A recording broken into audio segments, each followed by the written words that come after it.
I am a proud Anishinaabe, Gayanan-Gahaga, Aniunwea, Inde Lipan, and Numina.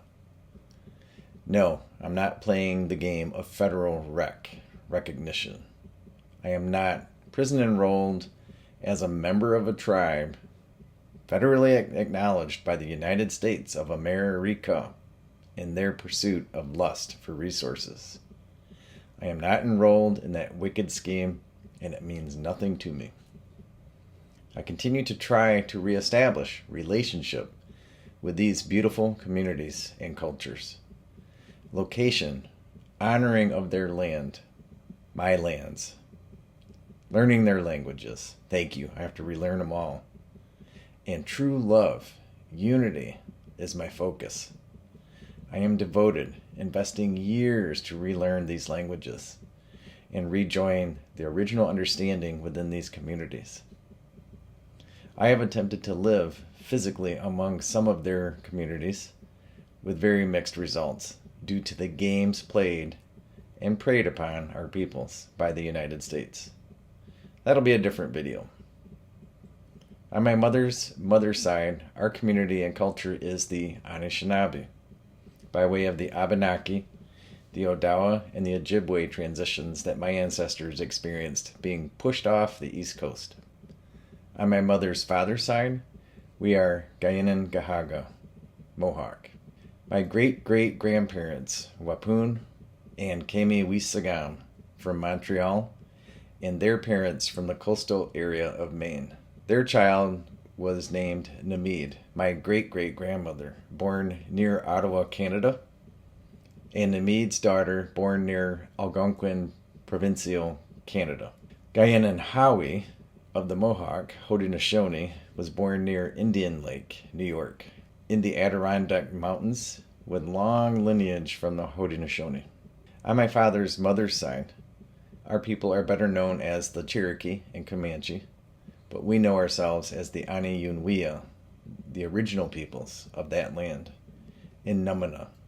Very similar names. My Cherokee ancestors were from the upper towns in the region today now known as the Qualla boundary. My ancestry is traceable back to the 1800s. Different videos, different stories, all quite painful. The Comanche ancestor lineage is traceable back to the Coahuila region, spanning both sides of the Rio Grande River near Eagle Pass, Texas. You know, this river created life, not strife, born from artificial boundaries, soon to be called Texas, United States. Our people find it quite bizarre that the essence of life, water, is used to divide human beings with boundaries labeled nations. Half of our people were stranded on the other side, now labeled as illegal immigrants, or as the derogatory wetbacks name, as they attempt to swim back over to this side to reunite with people who were locked up on this side. Who's really illegal?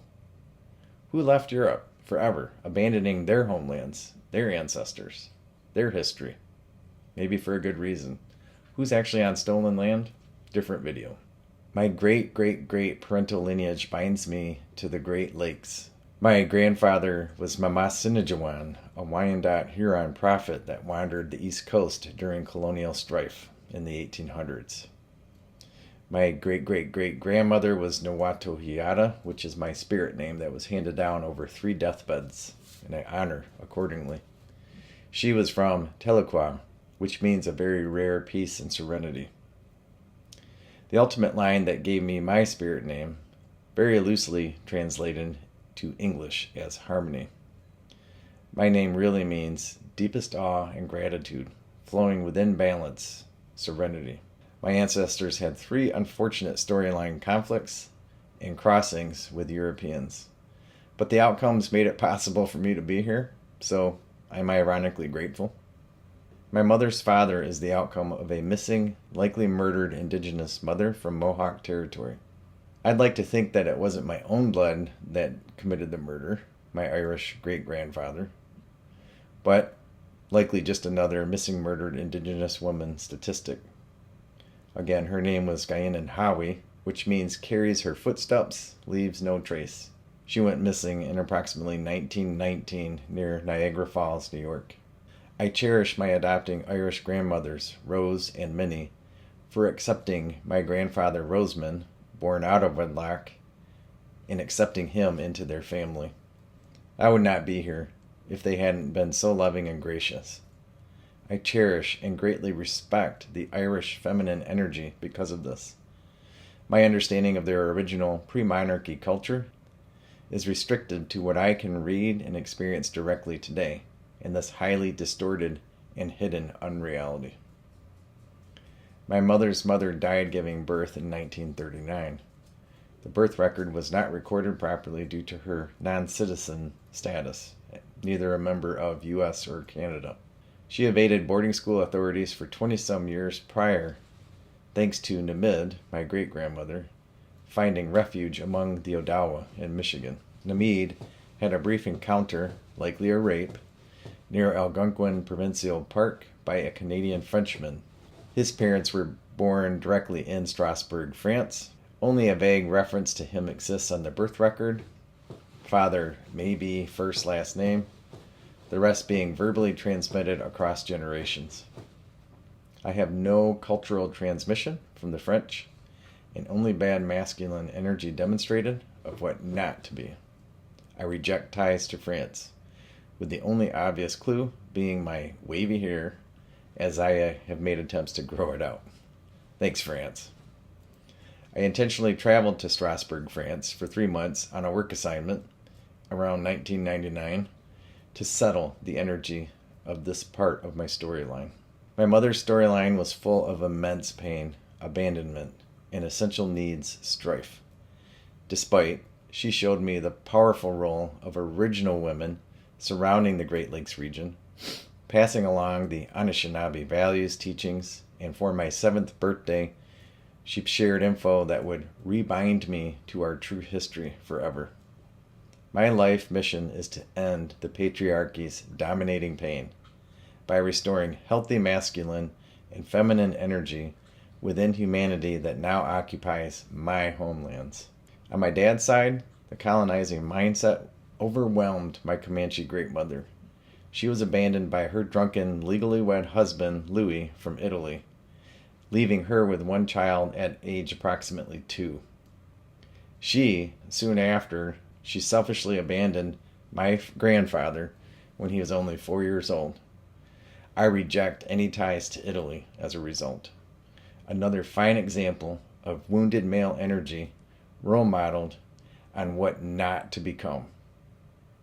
My loving grandfather was taught nothing healthy from this Italian interruption in our bloodline, except perhaps what a true loving man is or isn't.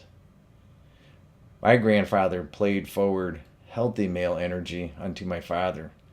Thankfully, my grandfather held on to the deep-rooted teachings from his grandparents, Penateka and Eshart Sodsiki of the Numina.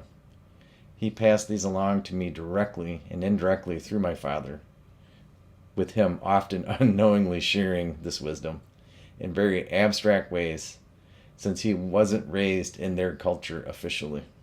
My father learned well from the Comanche, Cherokee, and Apache values. He passed this bliss along to me, most often unknowingly distorted by a modern society full of false religion and artificial strife. I had a lot of interpreting to do since I learned to speak at a very young age. My father was never enrolled in any of these nations.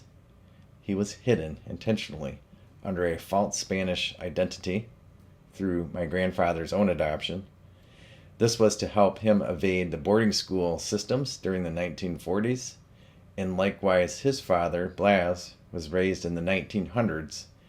The boarding school system was brutal, mislabeled, and it was really genocide. It was a way to end our existing. Surprise, I'm still here.